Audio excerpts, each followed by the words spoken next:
Hi everyone and welcome back to Artful. In this tutorial we're going to be using our watercolours and I'll be taking you through my painting of a simple still life setup. You can follow along to what I'm painting in this tutorial, but I'd recommend trying to find your own objects of just random knickknacks that you have around the house. I've mixed together some of the darker greens to try and get the shade of the bottle that I will be painting. As ever, if you are struggling to paint something, remember that you can break it down into much simpler shapes. So when you're drawing a wine bottle, you can break it down with some circles and some ovals. Once you've got the shape of the bottle, you can now start to add some details such as the label on the neck and the body of the bottle. And then I'm painting and filling in the little dome at the bottom of the wine bottle. Fun fact, this is called a punt and it's designed to make the wine bottle stand upright. And then using the same green, I'm filling in the bottle, leaving a bit of a gap between the outside of the bottle and the inner fill of the paint, just to make it look a bit more like glass. And whilst that paint is still wet, I'm adding a bit of deep dark red into it so it kind of washes into that water. And then mixing together that red and that green, I can now fill in the details of the label.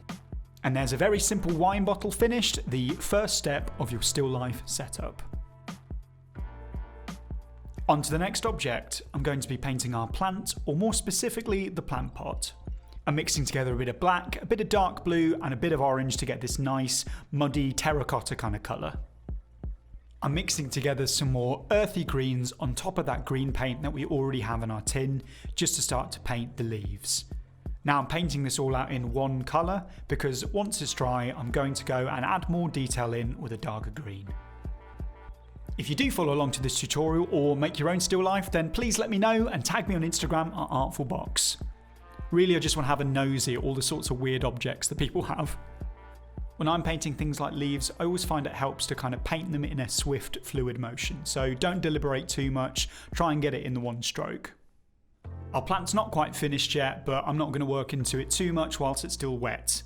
I need it to be dry before I add in any more details. But whilst we wait, we can move on to our third object of our still life setup and start painting a metallic watering can. To get this metallic colour, I mixed together a bit of the orange that we use for the terracotta pot, but mainly a bit of dark blue and a bit of dark green.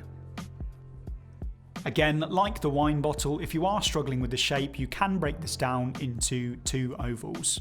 We've got a larger oval for the base circumference of the watering can, and then a smaller one at the top. Because it's metal, the watering can has a slight reflective quality, so this is another opportunity to try and consider what the light is hitting the object. The one I'm painting from has a lot of light hitting the front of the object, so you'll see that I'm almost leaving a streak of white in the middle of the paint that I'm not going to fill in because that's where our light's hitting the object. The inside of the watering can that you can see from the dome is obviously a lot darker, so I've darkened the colour that we already had on our palette to create that tone. And then once that initial layer is dry in the watering can, you can build on top of it to get some of those darker qualities on the outside of the can.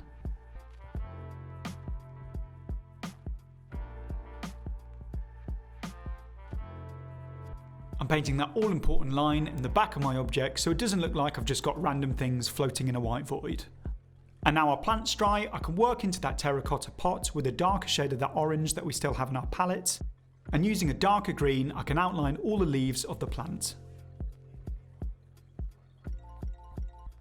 I feel like my plant needs a bit of life, seems a bit lonely in the middle of those inanimate objects. So I'm using a light yellow to add some flowers on top of the dried green. And when that yellow is still wet, you can add another colour into it so it kind of bleeds into each other and you get these nice kind of blended colours. And there's our still life pretty much finished. This took me around 20 minutes and I made it to try and illustrate that you can make quick and easy watercolour paintings.